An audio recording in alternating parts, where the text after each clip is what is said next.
Hello everyone, welcome to RCC classes powered by Rajasthan coaching classes. मैं हूं दिनेश कुमार सैनी, एक बार फिर से आपका तहे दिल से हार्दिक स्वागत करता हूं। आज हम डिस्कस करने वाले हैं मैथ के एक टॉपिक के ऊपर जिसका नाम है number system. Number system mathematics का एक ऐसा टॉपिक है जो हर एग्जाम में पूछे जाने वाला है, जिसमें कम से कम 2 से 3 क्वेश्चंस बनते हैं। अगर हम बात करें सीजीएल की, तो सीजीएल के प्री एग्जाम के अंदर 3 से 4 क्वेश्चन पूछे जाते हैं। 25 क्वेश्चन आते हैं, 25 में से 3 से 4 क्वेश्चन पूछे जाते हैं। और जबकि मेंस की बात करें तो मेंस में 7 से 8 क्वेश्चन पूछे जाते हैं। तो बिना किसी के देरी के चलिए शुरू करते हैं।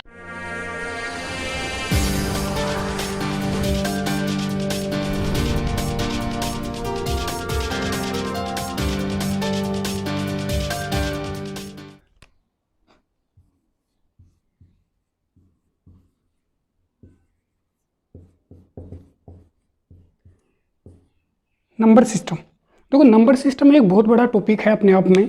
तो नंबर सिस्टम में हम टॉपिक वाइज टॉपिक, जैसे देखो नंबर सिस्टम में होता क्या है कि आपको उससे पूछा जाता है होल्स नंबर्स कौन से होते हैं, नेचुरल नंबर्स कौन से होते हैं, होल नंबर कौन से होते हैं। तो ये बेसिक चीज़ें हैं, ये आपको आनी भी चाहिए। तो होप इतना उम्मीद करते हैं आपको इतना सब कुछ आता होगा, ये नॉर्मल चीज़ें। तो हम नंबर सिस्टम के एक टॉपिक से स्टार्ट करते हैं। तो आज का टॉपिक स्टार्ट है यूनिट डिजिट, इकाई का अंक। कौन सा टॉपिक है? Unit digit. तो यूनिट डिजिट कैसे फाइंड आउट किया जाता है? सबसे पहले तो ये देखो कि यूनिट डिजिट होती क्या चीज़ है। देखो जब भी मान लीजिए मैंने कोई एक नंबर लिखा, जैसे 3 4 7 1 3, आपसे यहाँ पूछें कि यूनिट डिजिट क्या है, तो यूनिट डिजिट वही अक्सर होता है, इकाई का अंक वही होता है जो लेफ्ट राइट साइड से पहला अंक हो। पहले अंक को ही हम क्या बोलते हैं? इकाई का अंक बोलते हैं। और यही हमें फाइंड आउट करना होता है, इसी के ऊपर क्वेश्चंस पूछे जाते हैं। अब क्वेश्चंस किस टाइप के होते हैं वो भी हम डिस्कस करेंगे, और कितने टाइप के क्वेश्चन आते हैं वो भी देखते हैं। अब ये जो इकाई का अंक है, इसको फाइंड आउट करने का तरीके हैं, वो बहुत सारे तरीके हैं। तो हम इससे डायरेक्ट कॉन्सेप्ट पे, इसके कॉन्सेप्ट पर भी बात करेंगे और इसके ट्रिक्स पे भी बात करेंगे। मान लीजिए जैसे कि देखो मेरे पास ऐसे कुछ नंबर हैं, जैसे मैंने आपसे बोला कि 0 1 5 और ये 6, ये 4 नंबर ऐसे हैं कि जिसके कोई भी पावर लगाने से, इसके कोई भी घात लगाने से उसका इकाई का अंक हमेशा वही रहता है। जैसे एग्जांपल लें तो मैंने बोल दिया आपको कि मान लिया कि मैंने ऐसे कोई एक नंबर लिया कि 1020, ऐसे कोई अंक लिया मैंने 1020, और उसको मैंने घात लगा दी 271, मैंने घात लगा दी 271, और मैं आपसे पूछूं कि इसका इकाई का अंक क्या होगा। तो इकाई का अंक क्या होगा कि ये जो 0 है ना, ये इकाई का अंक क्या होगा कब? जब इसके ऊपर मैंने घात लगा दी 271। तो इसका मतलब यही हो जाता है कि हमें लिखना होगा 220 गुणा 1020, और ये कितनी बार लिखेंगे? 271 बार। ये 271 बार, इसको 1020 को 271 बार मल्टीप्लाई करते रहेंगे तो इसका इकाई का अंक क्या होगा। तो मैंने अभी बात बताई थी कि ये जो चारों नंबर हैं, इसके अगर ये इकाई का अंक है, कहीं भी किसी भी नंबर में 0 1 5 6, ये कहीं भी नंबर में इकाई का अंक है और इसके ऊपर कोई भी पावर लगा दे, कितनी भी पावर लगा दे, तो हमेशा इकाई का अंक वह स्वयं ही होता है।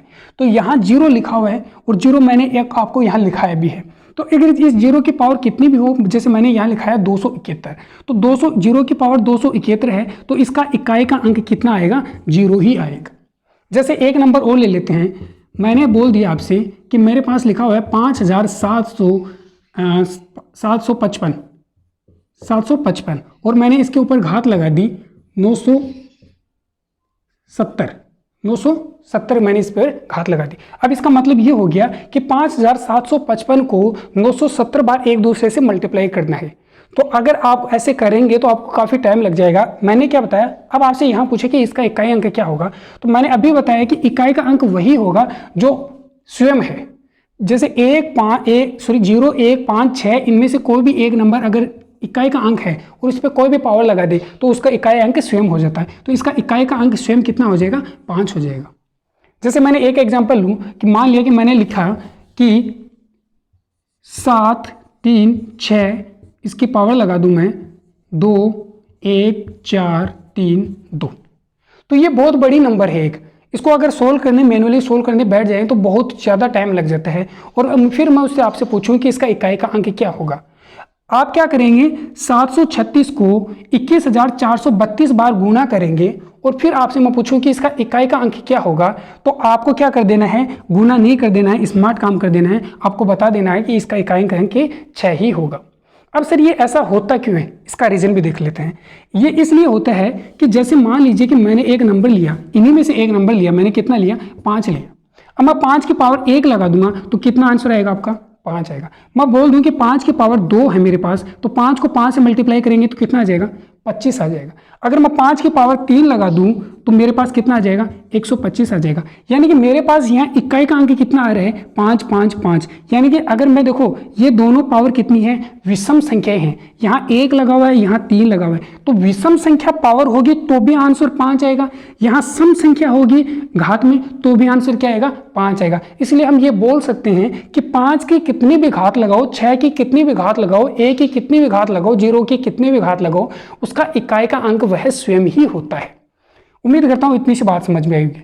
अब देखो अंक कितने होते हैं, अगर आपसे कोई पूछे कि अंक रियल अंक कितने होते हैं, तो रियल अंक हमेशा 10 ही होते हैं। कौन से, 0 से लेके 9 तक। अब हमारे पास 4 अंक तो हो गए। अब अगर नेक्स्ट अंक की बात करें हम, थोड़ा सा वीडियो लंबा बन सकता है, इसके ऊपर कॉन्सेप्ट के बाद हम बहुत सारे क्वेश्चन भी करेंगे। इसके बाद देखो 4 नंबर हो गए हमारे पास। इसके बाद मैंने एक नंबर लिया 4 और 6, 4 और 9 कर लेते हैं, 4 और 9, ये 2 नंबर है। अगर इसकी कोई पावर आ जाए, इसको कोई मल्टीप्लाई से करना हो तो हम आंसर कैसे निकालेंगे। मान लिया कि मैंने देखो मैंने लिखा यहाँ 4, 4 की घात लगाई मैंने 1, तो 4 की घात 1 लगाऊंगा तो मेरे पास आंसर कितना आएगा, 4 आएगा। अगर मैं 4 की घात 2 लगा दूं तो कितना आएगा मेरे पास आंसर, 4 4 16, तो मैंने यहाँ कर दिया 16। अगर मैं 4 की पावर 3 लगा दूं तो मेरे पास आंसर कितना आएगा, 64। तो इसका इकाई अंक 16 का इकाई अंक कितना आ जाएगा, 6, और इसका इकाई अंक क्या आ जाएगा, 4 आ जाएगा। अगर मैं 4 की पावर 4 लगा दूं तो यहाँ मेरे पास इकाई का अंक आएगा 6, 256 होता है तो 6। अगर ऐसे ही मैं 4 की घात 5 लगा दूं तो इसका इकाई अंक क्या आ जाएगा, 4 आ जाएगा। हमें देख इसके बाद में बात करते हैं 9 की, तो मैंने लिखा 9। अगर 9 की घात 1 लगा दी तो हम इकाई अंक 9 आएगा। 9 की घात अगर हम 2 लगा दें तो 9 को 9 से गुणा करेंगे तो कितना आ जाएगा, 81। लेकिन 81 का इकाई अंक लेना है हमें, तो इकाई अंक क्या होता है, 1 होता है।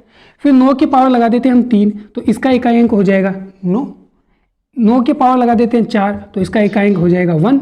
9 की पावर 5 लगा दे तो इसका इकाई अंक हो जाएगा 9। अब हमने एक चीज़ ऑब्जर्व करी है यहाँ पे, क्या देखा है हमने, क्या देखा यहाँ पे कि जैसे ही हम 4 की पावर लगाते हैं, कौन सी विषम संख्या लगाते हैं, जैसे 4 की पावर विषम संख्या है 1, 4 की विषम पावर है 3, 4 की विषम पावर है 5, तो जैसे हम 4 के पावर विषम लगाते हैं तो हमारा इकाई का अंक हमेशा कितना आएगा, 4 आएगा। इकाई का अंक क्या आएगा, 4 आएगा, जैसे आपको दिख रहा है। अगर मैं 4 की पावर सम लगा दूं, 2 4 6 8 10 12 कितने भी, तो आपके पास आंसर कितना आएगा, हमेशा 6 आएगा। आ रही है इतनी सी बात समझ में। तो मैं इसको ये लिख सकता हूं कि अगर मेरे पास क्या लिखूं मैं, कि अगर 4 के ऊपर मेरे पास सम संख्याएं हैं, 4 के ऊपर मेरे पास सम संख्या है, या फिर 4 के ऊपर मेरे पास क्या आ जाएगी, विषम संख्या। 4 के ऊपर क्या आएगी, विषम संख्या। अगर 4 के पावर मेरे पास सम संख्या आ रही है, 2 4 6 8 10 ऐसे आती रहेंगी, तो मेरा इकाई का अंक हमेशा 6 आएगा। अगर मेरे पास विषम संख्या लगा दूं मैं 4 के ऊपर, जैसे 1 3 5 7 9, तो जब भी ऐसी पावर होगी विषम संख्या तो मेरी आंसर क्या निकलेगा, 4 निकल के आएगा। सेम बात यही है कि 9 की पावर अगर विषम संख्या है तो वो स्वयं होगी। 9 की पावर 3 तो 9 आया, 9 की पावर 5 तो भी 9 आया। ये बोल सकते हैं कि अगर 9 की पावर, यहाँ लिख देता हूँ कि 9 की पावर अगर विषम संख्या है, 9 की पावर अगर विषम संख्या है तो उसका इकाई अंक क्या आएगा, हमेशा 9 आएगा। लेकिन अगर 9 की पावर सम संख्या आ जाए, 9 की पावर अगर सम संख्या आ जाए तो उसका इकाई अंक क्या आएगा, हमेशा 1 आएगा। जैसे मैं आपके ऊपर इसके ऊपर एक क्वेश्चन देता हूँ आपको, शायद इतना आप साथ साथ लिखते चलेंगे अगर जिसको ज़रूरत है।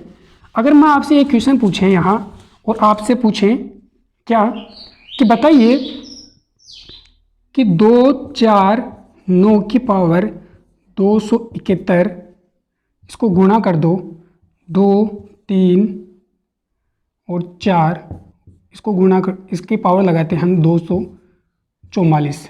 अब मुझे ये आपसे पूछे कि इसका इकाई अंक क्या होगा। दिखने में काफ़ी बड़ा क्वेश्चन है, सोल्व करने बैठ जाएंगे तो काफ़ी टाइम लग जाएगा, लेकिन मैंने जैसे बताया वो आप करके देखिए। मैंने क्या बताया कि अगर 9 के ऊपर विषम संख्या है, ये क्या है? विषम संख्या। 9 के ऊपर अगर विषम संख्या है तो उसका इकाई अंक हमेशा क्या आएगा? वो स्वयं ही आएगा, 9 ही आएगा, 9।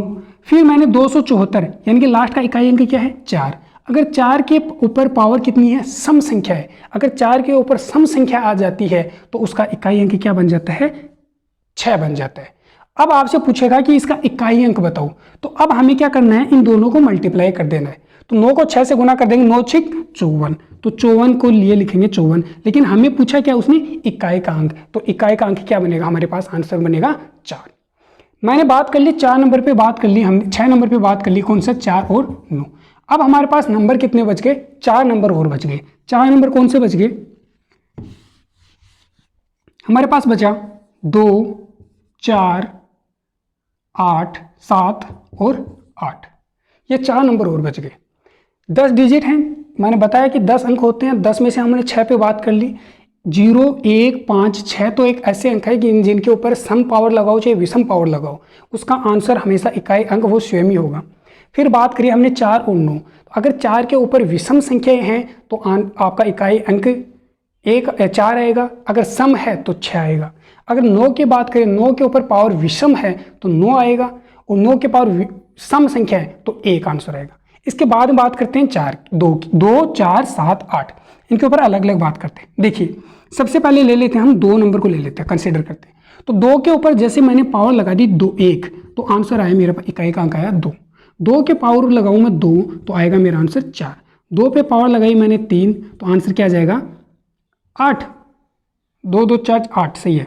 2 के ऊपर पावर लगा दूं 4 तो कितना आ जाएगा? 16। लेकिन मुझे 16 नहीं लेना, मुझे क्या लेना है? इकाई का अंक। इकाई का अंक क्या है यहाँ?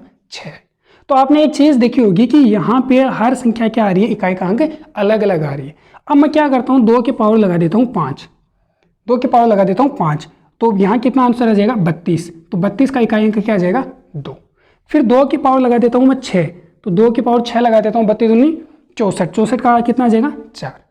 अब एक चीज़ देखो आप यहाँ एक नोटिस करो कि क्या नोटिस किया मैंने कि मैंने जैसे ही ये 4 संख्या लिखी तो चारों अलग अलग थी इसका इकाई अंक, लेकिन जैसे ही मैं 4 के बाद में जाऊँ 5 6 7 8 जाऊँ तो मेरे पास जो इकाई का अंक है वो रिपीट होने लगता है। जैसे पहले 2 आया, 4 आया, 8 आया, 6 आया, अब वापस आएगा 2 4 8 6, 2 4 8 6। इसका मतलब ये हो गया कि जो भी 2 की पावर 1 का आंसर है इकाई का अंक, वही आंसर किसका होगा? 5 की पावर का आंसर होगा। आ रही बात समझ में? जैसे 2 की पावर 2 है, जिसका जो भी इकाई अंक आएगा वो सेम डिट्टो किसका आएगा? 2 की पावर 6 का आंसर आएगा। अब सर हमें पता कैसे चलेगा, कैसे देखेंगे हम कि 2 की पावर 6 जो है वही आंसर 2 की पावर 2 का है? क्योंकि हम ये आगे वाले आंसर याद नहीं कर सकते। अब जैसे मैं यहाँ लिख दूँ कि आपसे पूछ लिया कि 2 की पावर 332 पूछ लिया मैंने कि इसका इकाई का अंक क्या होगा, तो जैसे आप बोलोगे सर यहाँ सम संख्या है, यहाँ सम संख्या है, तो सम का तो दोनों का अलग अलग आ रहा है, तो ये तो कोई कॉन्सेप्ट नहीं बनेगा। फिर आंसर क्या करेंगे? आपने देखा कि सर 4 अंक के बाद में क्या हो रहा है? रिपीट हो रहा है नंबर। कितनी संख्या के बाद में? 4 अंक के बाद में।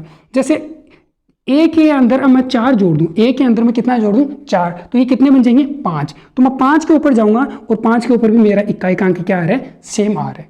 अगर मैं बात करूं 2 के अंदर मैं फिर से 4 जोड़ दूंगा। क्यों जोड़ रहा हूं? क्योंकि 4 अंक के बाद में रिपीट नंबर जा रहा है, तो 2 और 4 कितने हो गए? 6। तो मैं 2 की पावर 6 के ऊपर जाऊंगा तो मेरा इकाई का अंक क्या आ जाएगा? सेम आ जाएगा। इसका मतलब ये हो गया कि जो भी नंबर होगा, जो भी पावर होगी, हम उसका 4 का भाग दे देंगे, और 4 का भाग देने से जो भी रिमाइंडर यानी कि शेषफल बचता है, उस शेषफल ही हमारा क्या निकलेगा? इकाई अंक निकलेगा। जैसे मैंने बोला कि 4 का मल्टीपल करते जाते हैं या फिर जो भी नंबर है उसमें 4 4 ऐड करते जाते हैं, वो नंबर रिपीट होता जाएगा। अब सर हम 1 से लेके 332 तक जाएंगे, 4 4 जोड़ते तो काफ़ी टाइम लग जाए। तो हमें क्या करना है कि 332 के अंदर हम क्या करेंगे? 4 का भाग दे देंगे। 332 के अंदर 4 का भाग दे देंगे। अब 4 का एक रूल होता है कि अगर किसी संख्या में आपको क्या रिमाइंडर निकालना हो, शेषफल निकालना हो, तो पूरी संख्या में भाग देने की जरूरत नहीं होती। क्या करना होता है? लास्ट के 2 डिजिट में आप 4 का भाग दे दीजिए। अगर मैं 332 में यानी 332 में 4 का भाग ना देके सिर्फ 32 में 4 का भाग दे दूं, किसका भाग दे दूं? 4 का, तो 32 में 4 का पूरा भाग जाता है। हाँ सर, पूरा का पूरा भाग जाता है, यानी कि शेषफल मेरे पास कितना बचा? 0 शेषफल बचा। अगर मेरे पास 2 की पावर 0 यानी कि शेषफल कितना बच रहा है 4, पूरा पूरा भाग चला गया, तो वो संख्या कौन सी होगी, 2 की पावर 4 के बराबर होगी। अगर मान लीजिए कि मैंने एक ऐसी संख्या ली 2 की पावर 337 ले ली मैंने, ठीक है। अब मैंने क्या बताया कि इसकी पावर निकाले, मुझे इकाई का अंक निकालना है। तो क्या करना है मुझे, इसके लास्ट के 2 अंक में जो भी पावर है उसमें 4 का भाग दे देते हैं। तो 4 का भाग देंगे 37 के अंदर, तो शेषफल क्या आएगा, हमें शेषफल पे ध्यान देना है। हम भाग देके देखेंगे किस में, 37 में, किसका, 4 का। तो कितना आ जाएगा, 9 चौक 36 और शेषफल कितना आ गया, 1। हमें शेषफल के ऊपर ध्यान रखना है, इसके ऊपर। तो ये क्या बन गया, 1 है। अब यानी कि 2 की घात कितनी लगाएंगे हम, 1। या तो 2 की पावर 337 लिख दो या 2 की पावर 1 लिख दो, दोनों का इकाई अंक हमेशा क्या आएगा, सेम आएगा।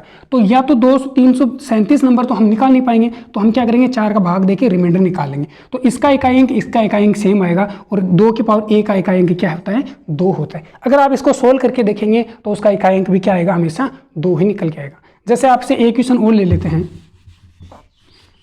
हम पूछते हैं आपसे कि बताइए कि 2 की पावर 3747 या फिर ले लीजिए आप, हाँ 47, चलो ठीक है। अब आप पूछूं कि इसका इकाई अंक क्या होगा, तो आपको क्या करना है, इकाई अंक निकालने के लिए लास्ट के 2 डिजिट जो हैं उसमें 4 का भाग देंगे। 4 का भाग देके ये चेक करेंगे कि हमारे पास रिमाइंडर कितना आ रहा है, हमारे पास शेषफल कितना आ रहा है। तो 47 के अंदर मैं 4 का भाग दूंगा तो 11 4 44, यानी कि शेषफल कितने बच गए, 3 बच गए। तो 2 की पावर में कितना लगा दूं, 3। तो 2 की पावर 3747 और 2 की पावर 3, इन दोनों का इकाई अंक हमेशा क्या आएगा, सेम आएगा। और मुझे पता है 2 की पावर, इसका तो नहीं पता कि इसका इकाई अंक क्या आएगा, लेकिन मुझे 2 की पावर 3 का इकाई अंक पता है, कितना आ जाएगा, 8 आ जाएगा। तो इनका दोनों का आंसर क्या निकलेगा, 8 आएगा। उम्मीद करता हूं यहां तक समझ में आए। इसके बाद हम बात करते हैं 4 की, सॉरी 4 तो हो गया था, बात करते हैं 3 की, ठीक है। देखिए अगर मैं 3 की पावर 1 लगाऊं, 3 की पावर 2, 3 की पावर 3, 3 की पावर 4, अगर 3 की पावर 1 है तो इसका आंसर कितना आता है, हमारे पास 3 निकल के आता है। 3 की पावर 2 का मतलब होता है 9, 3 की पावर 3 का मतलब होता है 27, और 3 की पावर 4 का मतलब होता है 81। लेकिन मुझे 27 और 81 नहीं लिखना, मुझे क्या लिखना है, इकाई का अंक ही लिखना है। तो 2 और 8 को मैं क्या करूंगा, हटा दूंगा। अब क्या करें, जैसे 2 के पास हमारे पास केस आया था, 2 के केस के अंदर क्या केस आया था कि 4 डिजिट के बाद में 4 की घात तक, 4 घात तक के बाद में नंबर रिपीट होने लगते हैं। तो सेम कहानी वही यहाँ पे है कि 3 की पावर हम 5, 3 की पावर 6, 3 की पावर 7, 3 की पावर 8, तो यहाँ भी वो जो इकाई अंक है वो क्या होने लग जाएंगे, रिपीट होने लग जाएंगे, ठीक है। जो कि 3 की पावर 1 का इकाई अंक होगा वही 3 की पावर 5 का इकाई अंक होगा, जो 3 की पावर 4 का इकाई अंक होगा वही 3 की पावर 8 का इकाई का अंक होगा। हम 4 अंक जोड़ते जाएंगे। जैसे मैंने यहाँ 3 की पावर 8 लिखा हुआ है, तो 3 की पावर 8 में हम 4 ऐड कर देंगे तो कितना बचेगा, 3 की पावर 12। 3 की पावर 12 में 4 जोड़ देंगे तो 3 की पावर 16, 3 की पावर 20, 3 की पावर 24। इनका सबका इकाई अंक क्या आएगा, सेम आएगा, और वो कितना है, 1। अरे इतनी सी बात समझ में। उसके जैसे अभी अगर आपसे क्वेश्चन पूछें, इसकी चलो क्वेश्चन एक साथ कर लेंगे, उसके बाद में बात करते हैं हम 7 की। 7 की पावर 1, 7 की पावर 2, 7 की पावर 3, 7 की पावर 4। अगर 7 की पावर हम 1 करें तो हमारा आंसर कितना आ जाएगा, 7 निकल के आ जाएगा। 7 की पावर अगर हम 2 लगाएं तो 7 7 49, 49 का मतलब इकाई अंक कितना निकल के आ जाएगा, हमारे पास 4 निकल के आ जाएगा।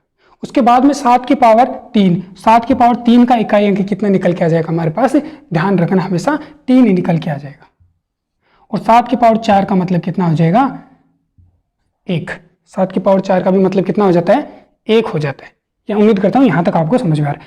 अब देखो ये जो 4 नंबर हैं, ये जो 4 नंबर हैं, ये ऐसे नंबर इनको ध्यान में रखना, 2 3 7 8, जिनका घात 4 के बाद में उसका इकाई का अंक रिपीट होने लग जाता है, दोहराने लग जाता है। तो मैं ऐसे लिखूंगा आगे तक, तो ये आप यहां तक समझिएगा, ठीक है।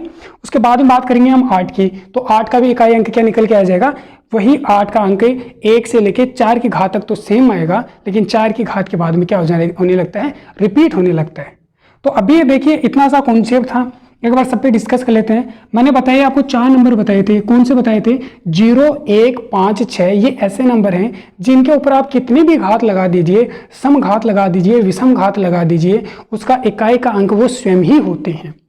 उसके बाद में 2 नंबर बताए थे मैंने, 4 और 9। अगर 4 के पास आप समघात लगाते हैं, समघात ध्यान से सुन लीजिए, सम, जैसे कि 2, 4, 6, 8, तो उसका इकाई का अंक 6 आएगा। अगर विषम घात लगा देते हैं तो इकाई का अंक 4 आएगा। बात करें 9 की, अगर 9 की विषम घात लगा दे तो आंसर आएगा 9, अगर सम घात लगा दे तो आंसर आएगा 1। उसके बाद में बात करी थी मैंने 4 नंबर और 2, 3, 7, 8।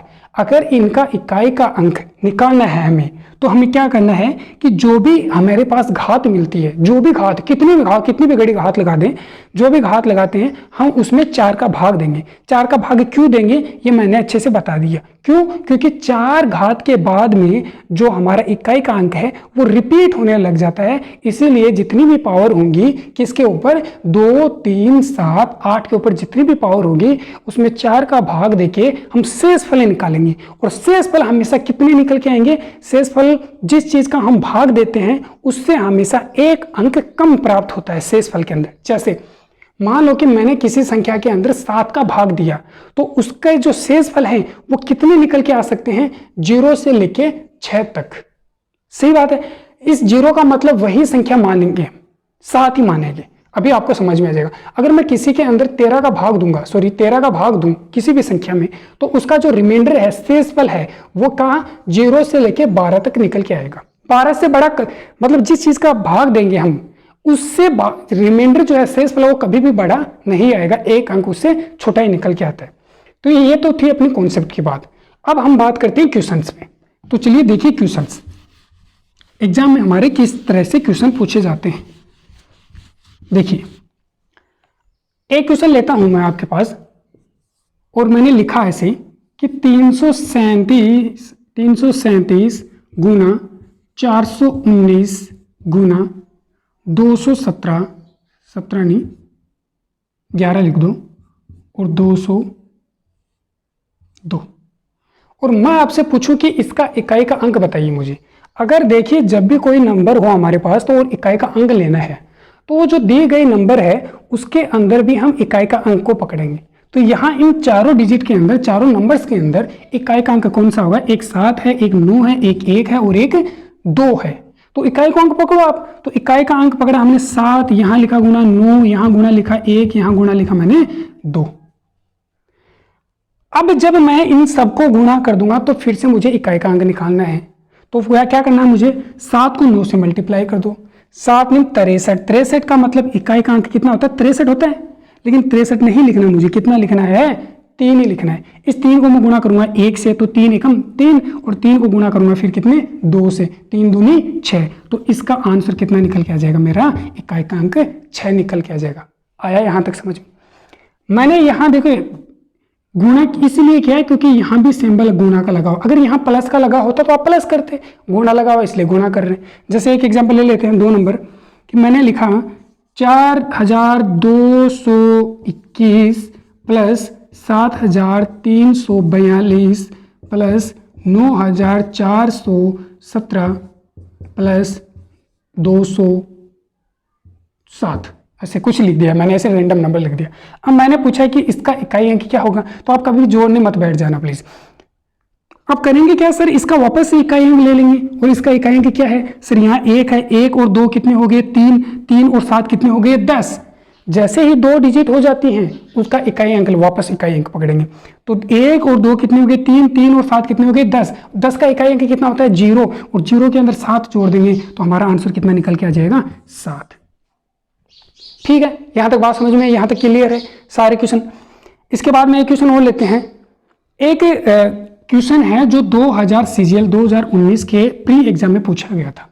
प्री एग्जाम में क्या पूछा गया था कि अगर किसी संख्या का पूर्ण वर्ग कर दिया जाए तो कौन सा नंबर, कौन सा उसका इकाई का अंक नहीं हो सकता। क्वेश्चन ध्यान से सुनिए। किसी संख्या का पूर्ण वर्ग करने पर उसका इकाई अंक नहीं हो सकता। ऑप्शन आपके पास थे 2, 2, 6 9 8, 2 6 9 8, ये आपके पास ऑप्शन थे। और आपको बताया था, इसमें आपसे पूछा था कि इसमें से इकाई का अंक कौन सा निकाल, या फिर एक यहाँ दे दे, नन दे दे, ये जो आपका फेवरेट ऑप्शन है, ठीक है, किसी एक नंबर को नन दे दिया। अब आपसे पूछा कि इसमें से ऐसा कौन सा नंबर है जो आपका इकाई का अंक नहीं हो सकता किसी पूर्ण वर्ग का। तो आपको क्या देखना है कि मैंने आपको 4 डिजिट बताई थी लास्ट में। 4 डिजिट कौन सी थी जिनको रिपीटेशन में वही नंबर आ रहा है। रिपीटेशन में कौन सी थी? रिपीटेशन में हमारे पास थी 2 4 7 और 8। ये ऐसी संख्या हैं, कौन सी? 2 4 7 और 8। ये 4 नंबर ऐसे हैं कि किसी भी संख्या का पूर्ण वर्ग करने पर, किसी भी संख्या का पूर्ण वर्ग करने पर उसका इकाई का अंक ये नहीं हो सकता। तो इनमें से हमारा ऑप्शन क्या आ रहा है सर? इसमें ऑप्शन है हमारा 8। तो हमारा आंसर क्या हो जाएगा? 8 निकल के आ जाएगा। यहां तक आया समझ में सबको? तो फटाफट एक बार लिख दीजिए आप। सॉरी 2 3 3 नहीं है, 4 नहीं है, 3 होता है, क्योंकि 3 का तो मैंने आपको बताया था 3 का ट्रिक कैसे निकालते हैं। तो 2 3 7 8, इनमें से ये चारों नंबर ऐसे हैं जो भी किसी भी नंबर, किसी भी संख्या का वर्ग करने पर उसका इकाई अंक नहीं होता है। ठीक है, अब देखिए नेक्स्ट क्वेश्चन। आपको लग रहा होगा सर ये तो बड़े इजी क्वेश्चन हैं, धीरे धीरे हम आपको एक लेवल वाले क्वेश्चन भी करवाएंगे जिसमें आपको समझ में आएगा कि हाँ, हो सकता है मैं आज की क्लास में सारे क्वेश्चन करवा दूं, जितने हो सकते हैं सारी वैरायटी के क्वेश्चन करवाऊंगा। भले ही 3-4 क्वेश्चन ही करवाएं, लेकिन सारी वैरायटी के करवाएंगे ताकि आपको दोबारा से ये टॉपिक पढ़ना ना पड़े, इकाई का अंक। ठीक है, देखिए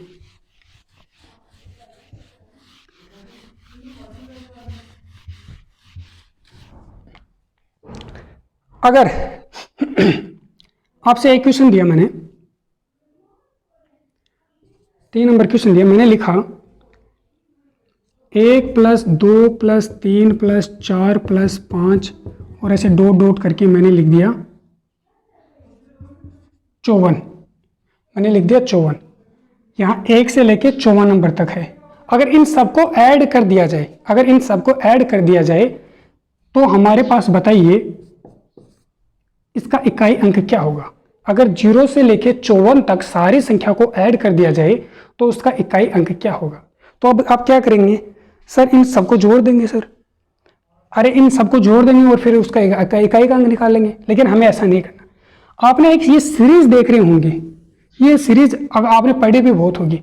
वहां पे आपने एक फॉर्मूला लगाया होगा कि अगर सारे नंबर को n नंबर को जोड़ना हो तो हम क्या लिखते थे? n + 1/2, n + 1/2। तो इन सबको नंबर का जोड़ा जाएगा और जोड़े तो हमें निकालना है। तो हमारे पास n नंबर कौन सा हो गया? लास्ट का नंबर कितना हो गया? 54। और 54 के अंदर 1 ऐड कर देंगे तो कितना हो जाएगा? 55। और 55 में किसका भाग दे देंगे? 2 का। ठीक है, और 27 इसको 2 का भाग दे देंगे तो ये कितना आ जाएगा? 27। ठीक है, अब इस 27 को, इस 27 के 7 को और 55 के 5 को पकड़ लेते हैं हम। 27 के 7 क्योंकि इकाई अंक निकालना है, और 55 के 5, 7 और 5 को गुणा कर देंगे, 7 × 5 = 35, और 35 का इकाई अंक क्या हो जाता है? 5। हमारा आंसर क्या निकल के आ जाएगा? 5 आंसर निकल के आ जाएगा। आगे यहां तक बात समझ में? नेक्स्ट क्वेश्चन देखिए।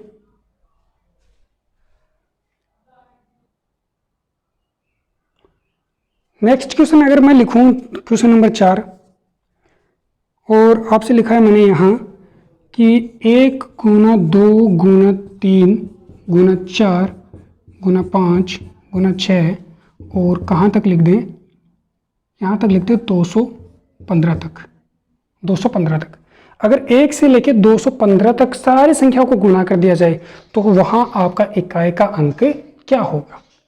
इकाई का अंक निकालने के लिए हमें क्या करना है? सबको गुणा कर देना है। अब सर इन सबको गुणा करें कैसे? आपको बिल्कुल भी नहीं करना है।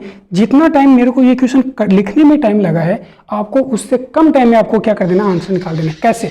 देखिए सर, यहाँ हम 1 2 को दोनों को गुना करेंगे तो आएगा 2, 2 को 3 से गुना करेंगे तो कितना आ जाएगा? 6, 6 को 4 से गुना करेंगे 24, और 24 को फिर 5 से फिर ऐसे मल्टीप्लाई करते चलेंगे तो कहाँ तक? 215 तक।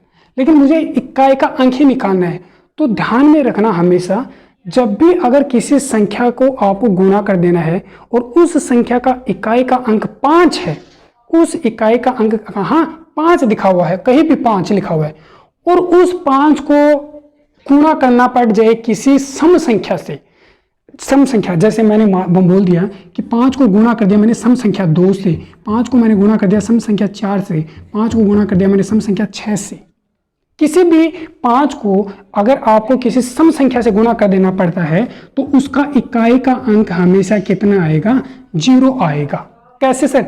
5 दूनी 10, 10 का 0, 4 5 20, 20 का 0, 6 5 30, 30 का 0। अब देखिए यहाँ 5 लिखा हुआ है और यहाँ 4 भी है, 2 भी है, किसी एक संख्या से गुणा कर दो। अगर मैं 5 को इस 2 से गुणा कर देता हूँ तो कितना आ जाएगा? 10, और 10 फिर इस 3 से गुणा करोगे तो 30 आ जाएगा। अगर 10 को 4 से करोगे तो 40 आ जाएगा, 10 को 6 से करोगे तो 60 आ जाएगा। मतलब इकाई का अंक क्या रहेगा? 0 ही रहेगा। 0 ही क्या है? एक परम सत्य है, वो जो कभी चेंज नहीं होता। क्यों नहीं होता? क्योंकि अगर हमारे पास 5 और 2 है, अगर किसी संख्या 5 है और उसको किसी सम संख्या से गुणा किया जा रहा है तो आगे गुणा करने की कोई जरूरत नहीं है। उस 5 को उस 2 से गुणा करके हमारा डायरेक्ट आंसर कितना निकल जाएगा? 0 निकल जाएगा।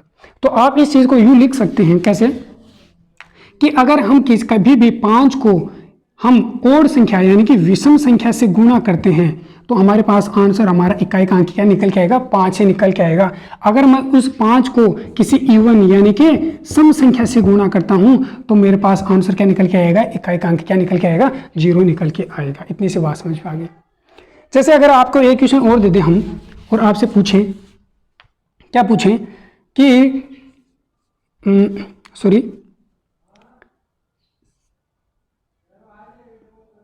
271 गुना 721 गुना 215 गुना 411 गुना 219 गुना 717, इसका इकाई अंक पूछ ले। आपको इसका क्या कर ले? इकाई अंक पूछ ले। तो आपको फोकस करना है इकाई नंबर पे। आप ये बता दीजिए मुझे, यहाँ इकाई नंबर क्या है? सर इकाई नंबर है 7, 9, 1, 5, 1 और 7। आपने क्या देखा कि सर मेरे पास नंबर क्या है?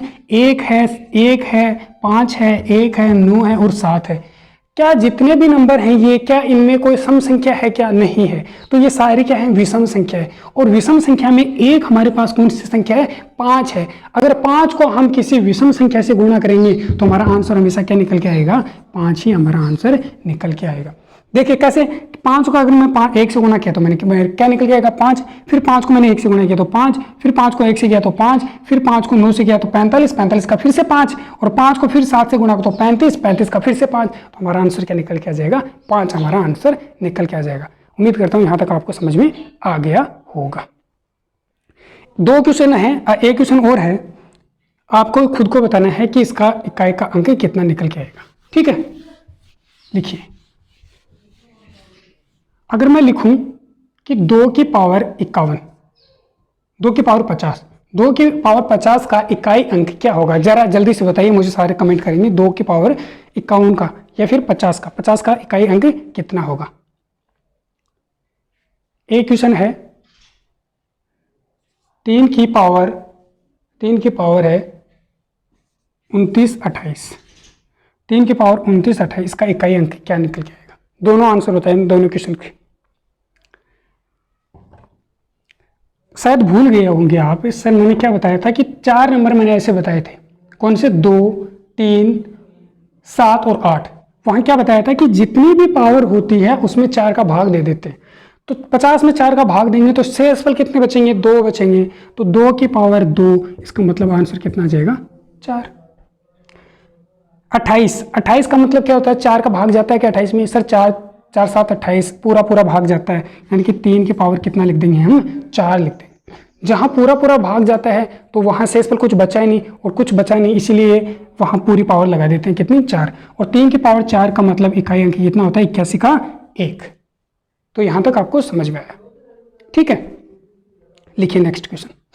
एक अच्छा क्वेश्चन है, जरा लिखना आप। लिखिए 343 433 गुना, इसको रफ कर देते हैं, थोड़ा ऊपर ही लिख लेते हैं। 433 गुना 456 गुना 430 430 नहीं है, 43 n है का इकाई अंक इस सारी संख्या का इकाई अंक, इस सारी संख्या का इकाई अंक क्या है, n+2 है। इस सारी संख्या का इकाई अंक मैंने खुद से दे दिया है इस बार, इकाई अंक क्या है, n+2। तो बताइए मुझे n बराबर क्या होगा, n की वैल्यू क्या होगी, जरा करिए। उफ ये गर्मी, बताइए अगर मैं 433, 456 और 43 n देखो यहाँ कोई सिंबल नहीं है तो इसका मतलब क्या हो गया, ये गुणा में है, का इकाई अंक मैंने खुद ही दे दिया n+2 है। तो बताइए इस n की वैल्यू क्या होगी। देखो देखिए आप समझो, इधर इसका इकाई अंक ले कितना है 3, यहाँ इकाई अंक क्या है 6, यहाँ मैंने लिखा 3 गुना 6 गुना इकाई अंक क्या है यहाँ पे n, ये लिखा मैंने n। इन सबको गुणा कर देंगे तो कितना आ जाएगा, 6 18, 18 का इकाई अंक क्या आता है 8, 8 को किससे गुणा कर देना मुझे n से। ये मेरा नंबर है, ये नंबर किसके बराबर है, इस नंबर के बराबर है। तो मैं ये लिख सकता हूँ 8n = n+2 है, n+2 है। अब इस n की जगह मैं क्या रखूँ, इस n की जगह मैं क्या रखूँ कि मेरा ये दोनों ये जो समीकरण है ये बराबर बन जाए। देखिए आपके पास 4 ऑप्शन होंगे, या तो चारों वैल्यू पुट करके देख लीजिए, या फिर आपका खुद का कॉमन सेंस लगाइए। कैसे, अगर मैं यहाँ पे 1 रख दूँ, इस n की जगह 1 रख दूँ, तो 8 को 1 से गुणा करूंगा तो मेरे पास क्या आ जाएगा 8, और यहाँ 1 रखूँगा तो यहाँ क्या आ जाएगा 3। तो क्या ये समीकरण सेम आ रही है, नहीं, इसका मतलब 1 नहीं रखेंगे। उसके बाद में करेंगे तो 8 दूनी 16, 16 ये 16 है, 16 का इकाई अंक क्या है 6, और यहाँ कितना है, यहाँ कितना रखा था 2, और 2 को 2 से करेंगे तो 4, यानी कि 6 और 4 ये भी सेम नहीं है। उसके बाद में रखेंगे, डायरेक्ट रख देंगे, 6 रख के देख लेते हैं, यहाँ 8 है और यहाँ 6, तो कितना हो गया 6 6 36, 6 7 42, 6 2 48, 6 8 48, और यहाँ इसकी जगह 6 रख देते हैं और ये 2 ऐड है, तो 48 का कितना लिख देंगे 8, और इन दोनों का ऐड कर देंगे तो कितना आ जाएगा 8। यानी कि ये समीकरण फिक्स है, यानी कि हम बोल सकते हैं n की वैल्यू कितनी निकल के आ गई हमारे पास, 6 निकल के आ गई। आपको समझ में आया क्या? अरे मैं खुद से ही बातें कर रहा हूँ या आपको समझ में आया? अगर समझ में आया तो एक बार सारे बता दीजिए कि हाँ सर समझ में आ गया है। अरे बोलो, चलो देखो फिर नेक्स्ट क्वेश्चन।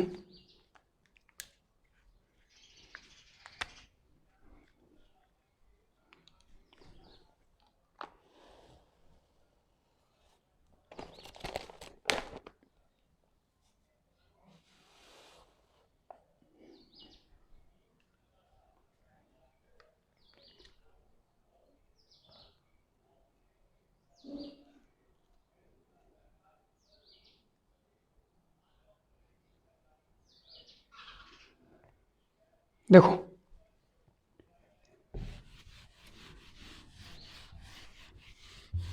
अगर मैंने लिखा है, आपके पास क्वेश्चन लिखा है कि क्या, कि 3 की पावर 98 माइनस 3 की पावर 98 माइनस 2 की पावर 18 का इकाई अंक क्या होगा। इसका इकाई अंक बता दीजिए, जरा फटाफट करके बता दीजिए कि 3 की पावर 98 माइनस 2 की पावर 18 का इकाई अंक क्या निकल के आएगा। बताइए जरा इकाई अंक क्या नहीं। देखो करना क्या है, फिर से आपको वही काम करना है कि 3 की पावर 98 है, 3 की पावर 98 है, तो 3 की पावर 98 निकालने के लिए हम क्या करते हैं, 98 में किसका भाग दे देंगे, 4 का भाग दे देंगे। 4 एकम 4, 4 दूनी 8, 1 बच गया, उतारा 8, 18 हो गए, 4 4 16, बच गए 2, तो 3 की पावर कितनी आ गई 2 माइनस 3 की पावर 2 कितनी होती है 9, 3 की पावर 2 कितनी होती है 9। यहाँ देखो 4 4 16, 2 की पावर कितनी आ गई 2, 2 की पावर 2 आ गई तो कितना आ गया 4, तो यहाँ 9 में से 4 को घटा देंगे कितना आ जाएगा 5, तो इसका इकाई अंक कितना निकल गया जाएगा 5 निकल गया। यहाँ तक आपको समझ में आया होगा, अगर नहीं आया तो बता दीजिए, या फिर मैं ऐसे बोर्ड से बातें कर रहा हूँ, कैमरे से बातें कर रहा हूँ, अगर आपको समझ में आया है तो एक बार थम्स अप कर दीजिए। यहाँ तक मैं उम्मीद करता हूँ मैंने जितना मेरा एफर्ट था मैंने सारा एफर्ट लगाया, मेरी सारी एनर्जी लगा दी इसको आपको समझाने में। कल आपको थोड़ा सा और अच्छी क्वालिटी में, मैं उम्मीद करूँगा आपको बेस्ट क्वालिटी मिले, आपको क्वेश्चंस भी मिल जाएंगे बोर्ड पे ही दिखें, और उसको फिर साथ साथ में एक्सप्लेन करते रहेंगे ताकि ज़्यादा क्वेश्चंस कर पाएँ। ठीक है, तो आज की क्लास इतनी लेते हैं, और अपने घर में रहिए, सुरक्षित रहिए, घर वालों का ख्याल रखिए और भीड़ भाड़ वाली जगह से बचते रहिए। जय हिंद।